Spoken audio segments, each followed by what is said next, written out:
शुरू सभापति महोदय, जिस भावना से मैंने यह बिल पेश किया है उसके महत्व को सरकारी और विरोधी पक्ष दोनों ने एक मत से अनुभव किया है कि देश में बेकारी की समस्या एक भयंकर रूप धारण कर रही है और इसके कारण हमारे देश का विकास, चाहे वह सामाजिक हो, आर्थिक हो या सांस्कृतिक हो, रुका हुआ है।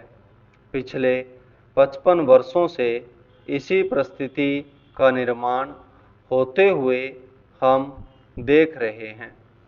मंत्री महोदय ने यहाँ पर अभी कहा कि राष्ट्रपति इस काम को नहीं कर सकते हैं क्योंकि यह उनके अधिकार के बाहर है। आप जब भी यह देखते हैं कि किसी राज्य में वहाँ की व्यवस्था, वहाँ का विकास ठीक नहीं हो रहा है तो उस राज्य में राष्ट्रपति का शासन लागू कर देते हैं। जब किसी राज्य में अराजकता फैल रही हो, विकास का काम समाप्त हो गया हो और वहाँ के नेता जिम्मेदारी से काम न करते हों तो वहाँ पर राज्यपाल का शासन लागू कर दिया जाता है। ऐसे अनेक उदाहरण हमारे देश में मौजूद हैं। इसी प्रकार हमारे राष्ट्रपति सबसे ऊंचे अधिकारी हैं और अगर देश में इस तरह की स्थिति काफ़ी समय तक चलती रही तो राष्ट्रपति को आपातकालीन स्थिति में इस देश की सुरक्षा के लिए, इस देश की प्रगति के लिए सारी जिम्मेदारी अपने हाथ में ले लेने का अधिकार है। हमारे भाइयों ने बहुत से उदाहरण दिए कि राज्यों में संयुक्त सरकारें नहीं चलीं, लेकिन उसके पीछे राजनीतिक मामले थे। अगर कोई राजनीतिक पार्टी जिम्मेदारी से काम नहीं करती तो संविधान में यह स्पष्ट है कि उस राज्य की सारी जिम्मेदारी राष्ट्रपति की है। मैं आपको एक उदाहरण देना चाहता हूँ। संविधान में आदिवासी हरिजनों की उन्नति के लिए प्रण किया गया था कि 10 वर्ष में उनकी सामाजिक तथा आर्थिक स्थिति को सुधार देंगे, लेकिन यह सरकार उसमें भी असफल रही।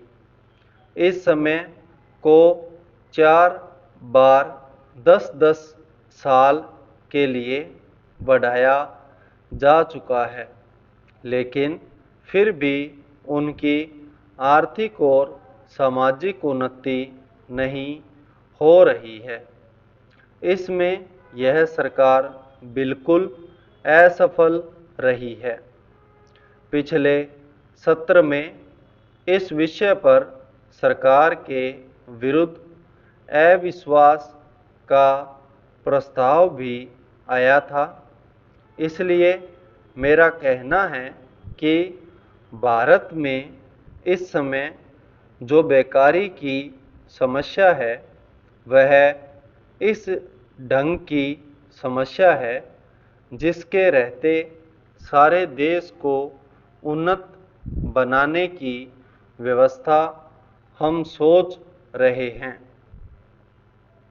सभापति महोदय, वह केवल एक स्वप्न ही रह जाएगा।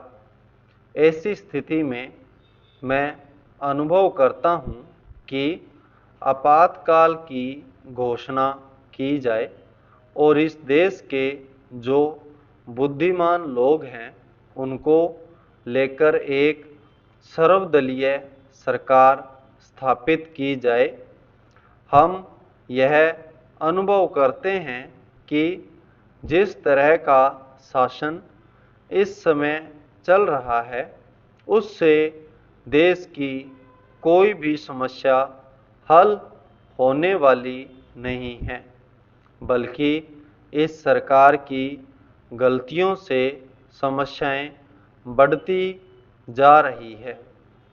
राष्ट्र की आंतरिक सुरक्षा के विषय में जो बिल मंत्री महोदय ने प्रस्तुत किया है उस पर अब तक जितने भी भाषण हुए हैं उनको मैंने बड़े ध्यान से सुना है। माननीय सदस्यों ने व्यक्तिगत स्वतंत्रता की लपेट में बहुत सारी बातें कही हैं और हमारे दल की ओर इशारा करते हुए कहा कि हम भी इसके औचित्य के संबंध में फिर से विचार करें। मैं जहां तक समझ पाया हूं, हमारे गृह मंत्री जी को इस बिल को प्रस्तुत करने में कोई सुख नहीं हुआ, बल्कि वर्तमान परिस्थितियों को दृष्टि में रखते हुए उनको दुख हो रहा है। आज जब हम नागरिक सुरक्षा, व्यक्तिगत सुरक्षा और स्वतंत्रता की बात करते हैं तो सबसे पहले उसमें व्यक्तिगत सुरक्षा की बात आती है। प्रत्येक नागरिक इस राष्ट्र की अपनी सत्ता में रहकर सुरक्षित रहना चाहता है। हमने इस बात की सुरक्षा अपने संविधान में दी है और हम यह आशा करते हैं कि राजनीतिक दलों में आपसी मतभेद होते हुए भी राजनीतिक मतभेद का आदर होना चाहिए। मतभेद होते हुए भी शांति और सुरक्षा बनी रहनी चाहिए। माननीय सदस्य पूछते हैं कि ऐसी कौन सी असाधारण परिस्थिति आ गई थी जिसके कारण आपको नज़रबंदी बिल लाना पड़ा। मैं आपसे कहना चाहता हूं कि क्या ही अच्छा होता यदि नेहरू जी की उस बात को जो उन्होंने लोकतंत्र के संबंध में बहुत वर्ष पहले कही थी, आज भी स्मरण रखते। उन्होंने एक बार कहा था कि लोकतंत्र के संचालन और दायित्व में निर्वाह में अगर किसी प्रधानमंत्री को बार बार पीछे मुड़कर देखना पड़े कि कोई छुरा तो नहीं भौंक रहा है, यह कोई अच्छी बात नहीं है।